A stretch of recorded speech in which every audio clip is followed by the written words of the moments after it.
All right. Let's get ready to dive into some pretty essential English vocab, especially if you're thinking about taking the Chinese postgraduate entrance exam. Absolutely. It's a big one. And you've been hitting the books, working through all those lists. We're going to zero in on Day 4, Unit 1, specifically sections 30 to 34. Yeah, that's right. And I love that we're doing a deep dive on this because, it's not enough to just glance at a word and think, oh, yeah, I kind of know that one. We really need to understand the nuances, how to use them in different contexts. Exactly. This is like a vocab boot camp. Boot camp. I like it. All right. So we've got all sorts of words in these sections. We got words with scent in them. We've got words about bigness or hugeness, and even words about that feeling of confusion or urgency when you're sitting in the exam room. Absolutely. And I think, the beauty of going through this vocabulary is not just for the exam itself. It's really about boosting your English skills overall. So it's a win-win. Yeah, for sure. Okay, so let's jump right into section 30. We've got this cluster of words with that scent in them, and, we've got absent and present. These are pretty straightforward, right? Yeah. But then we get to represent, resent, and consent, and these can be a little bit trickier, I think. Yeah, and I think really the key to understanding these words is understanding the root word scent. So if you think of scent as meaning feel or being, then absent means not being there, not present. Yeah. Whereas present means being there. Being there in the moment. Yeah. And then we get to represent, which is to kind of stand in for or act on behalf of something else. Oh, like a diplomat representing their country. Exactly. Yeah, okay, that's a good one. And then if we think about that, it even helps with resent, right? If someone does something that you really dislike, Yes. you have this negative feeling toward it, you resent it. Yeah, you're holding a grudge, that feeling of displeasure or indignation. Yeah, exactly. And then consent. So this is when everyone's on the same page. Everyone agrees. They're giving permission. Right, yeah. So if I ask to borrow your notes and you say yes, you are consenting. Precisely. So you can see how understanding that root scent can really unlock a whole chain of words. Yeah, it's like having a key to the treasure chest. Okay, this is great. Now, section 32, this is where I start to feel a little overwhelmed. All these words about bigness. We've got gigantic and immense and enormous. And okay, they all basically mean huge, right? But what's the difference? Yeah, and that's a common question or challenge when we're dealing with synonyms, right? They have a similar core meaning, but they each have their own kind of unique flavor, I would say. So when we look at gigantic, for example, we're talking about something that's strikingly large, almost abnormally large. Okay, so I'm picturing a monster truck. Yeah. Crushing all the tiny little cars. Perfect. That's a great visual. Yeah, abnormally large. Okay. And then when we think of immense, this is something that's vast, immeasurable, almost beyond our comprehension. Like the universe. Exactly, yeah, the universe. And then enormous. This emphasizes exceeding the usual size or extent. Often it carries with it a feeling of being overwhelmed, so an enormous workload or an enormous responsibility. Oh, okay, so gigantic is shockingly big. Yeah. Immense is vast, immeasurable. Mm-hmm. And enormous is it's so big it's almost overwhelming. Exactly. Okay, so it's a spectrum of bigness. It is, yeah. Okay, great. That makes a lot of sense. And I can just see how this would be so helpful in those reading comprehension sections because, sometimes the difference between one answer and the other could come down to a very subtle, nuanced meaning.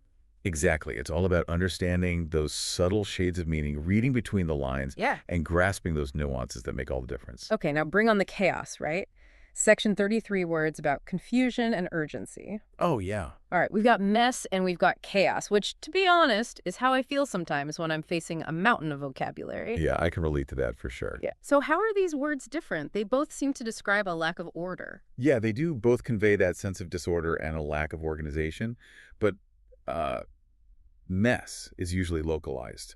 So think about a messy room or a mess of papers on your desk. Okay, so my desk is definitely a mess. Okay, so that works. What about chaos? Chaos is wider. It implies a sense of disorder and unpredictability on a grander scale. Yeah. It's more dramatic.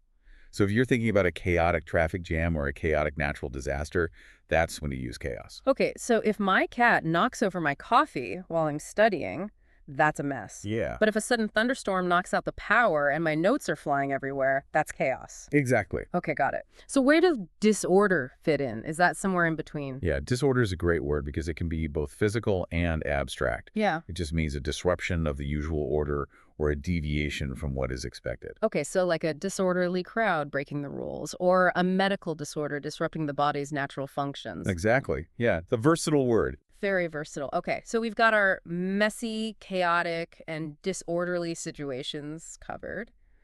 But what about that feeling of, I got to do this right now, that sense of urgency we get, especially during exams? Yeah, well, that's where section 34 comes in. We got words like urge and haste and even hasty. Okay. So when we think of urge, think about that internal drive, that strong desire to do something.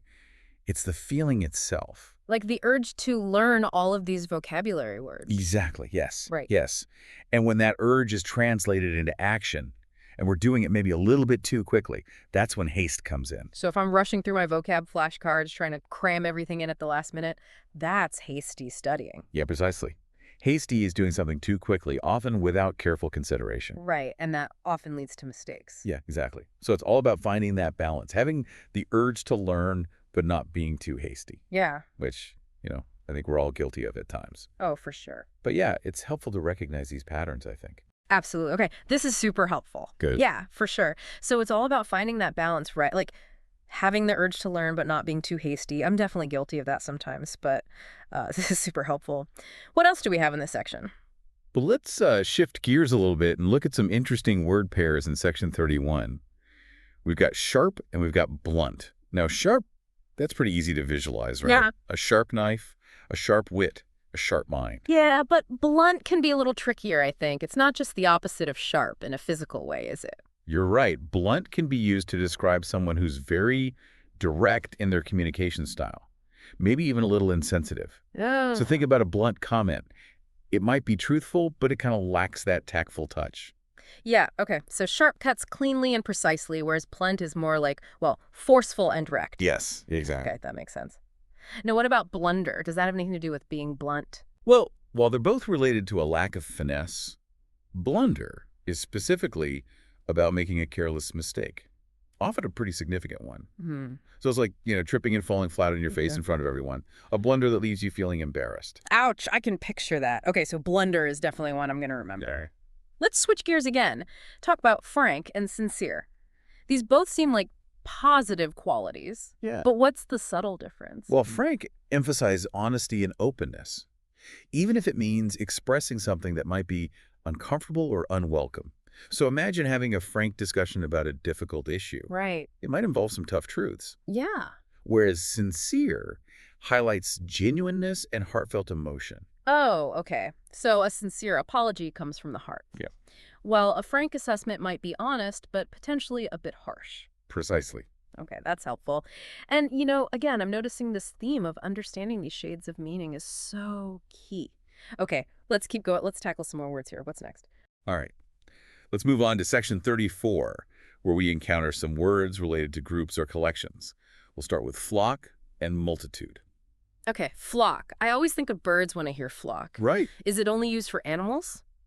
Well, while it's commonly used for a group of birds, especially sheep or goats, it can also be used metaphorically for a large number of people. Oh. So imagine a flock of tourists crowding around a landmark, or a flock of fans eagerly waiting for their favorite band to come on stage. Oh, so it's about a large gathering, not just limited to animals. Exactly, yeah. Okay. What about multitude? Does it have that same sense of movement as flock? Not necessarily. Multitude simply means a large number of people or things. Yeah. It doesn't necessarily imply movement. You could have a multitude of stars in the night sky or a multitude of options when making a difficult decision. Okay, so multitude is more about sheer quantity, whereas flock suggests a gathering that might be on the move. Yeah, good distinction. I love these little distinctions. Now, what about host and hostile? They sound so different, but do they share a common root? They actually do.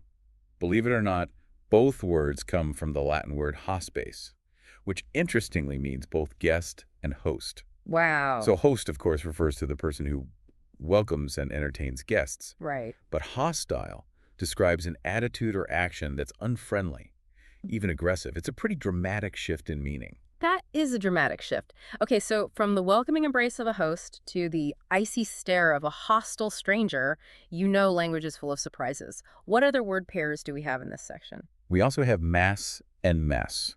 While they sound similar, their meanings are quite distinct. Mass refers to a large quantity or aggregate of something. So think about a mass of data collected for a research project or a mass protest with thousands of participants. Mess, on the other hand, implies disorder and untidiness, like a mess in the kitchen after cooking a big meal. Okay, so mass is about volume, whereas mess is about chaos. Okay, I can definitely relate to that. My desk often has a mass of papers that quickly devolves into a mess. We've all been there. Now, are you ready for a quick memory trick? Always, especially when it comes to remembering vocabulary. Hit me with it. All right. Let's focus on multiply and multitude. Both words start with multi, meaning many. Multiply is about increasing in number, while multitude refers to a large number already existing. Okay. So think of it this way. Multiply is the action. Multitude is the result. Ooh, I like it. Simple and effective. Okay, what other word treasures do we have left to uncover in this section? We have a few more words that convey a sense of excess, redundant, superfluous, and extravagant. Oh, those sound interesting. Let's break those down. What does redundant mean exactly? Okay, redundant describes something that's no longer needed or useful, often because it duplicates something else. It's like having two identical versions of the same file in your computer. One of them is redundant. Okay, so it's about being unnecessary or repetitive. Yes, exactly. I get it. What about superfluous? Does it have a similar meaning? Well, the superfluous takes it a step further. It implies that something is not only unnecessary, but also excessive or over the top. Imagine a room decorated with so many ornaments and knickknacks that it feels cluttered and overwhelming. Those decorations are superfluous. So redundant is unnecessary, and then superfluous is like too much of a good thing. Yeah. Okay. Now, what about extravagant? Does it fit into this theme of excess? Absolutely. Extravagant describes something that is lavish and expensive, often exceeding what's reasonable or necessary. Think about an extravagant lifestyle with luxurious cars and designer clothes, or an extravagant gift that costs a fortune.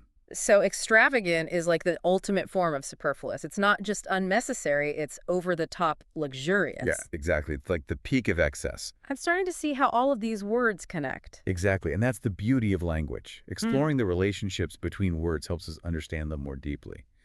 Now, are you ready for a final challenge before we wrap up this section? Oh, bring it on. I'm feeling like a vocabulary warrior, ready to conquer any word that comes my way. All right. Let's see if you can differentiate between plentiful and abundant. They both suggest a large quantity, but there's a subtle difference in their usage. Okay, challenge accepted. I'm guessing plentiful is more about having enough, like a plentiful harvest. You're on the right track. Plentiful implies more than enough to meet a need or demand. It emphasizes sufficiency and having enough to go around. Abundant, on the other hand, suggests an overflowing amount, a surplus that goes beyond what's needed. Think of an abundant supply of natural resources or an abundant amount of talent in a particular field. So plentiful is like enough to satisfy, whereas abundant is like an overflowing cornucopia. A perfect analogy. I love these subtle shades of meaning. Okay, what's the final word pair we need to conquer? All right, hit me with that final word pair. I'm ready to wrap up this vocab boot camp. Okay, let's finish strong with addition and surplus. Both involve having extra, but they highlight different aspects. Addition is the act of adding something, increasing the quantity. Think of building an addition onto your house or making an addition to your art collection. Okay, so addition is all about the process of adding, the act of increasing. What about surplus? Surplus refers to the amount that's left over after you've met your needs or used what you require. It's the extra portion. Imagine a surplus of food at a harvest festival or a surplus of inventory in a store. So addition is the act of adding, and surplus is the result, what's left over after the adding is done. Got it. I'm feeling pretty good about all these words. That's fantastic. And remember, it's not about just memorizing definitions. It's about understanding how to use them, how they feel, and how to really make them your own. Yeah, for sure. So here's something to think about. How can you actually apply these words beyond just the exam? Oh, that's a good question. Yeah, like think about using them in everyday conversations, in your writing, even in your own thinking. That's how vocabulary becomes, like a superpower. It's not just something you have to cram for a test. It's like integrating them into your active vocabulary. Exactly. It's not just your exam prep vocabulary. Yeah. And the more you use them, the more natural they'll become. Yeah. And who knows? You might even impress your friends. Ooh, now that's a reward worth striving for. Thanks for guiding me through this deep dive. I'm feeling much more confident about tackling these vocabulary words. It was my pleasure. Remember, consistency is key. Just keep diving deep and you'll be amazed at how much you can achieve. That's right. To all our listeners out there, keep learning, keep exploring, and keep those vocabulary superpowers growing.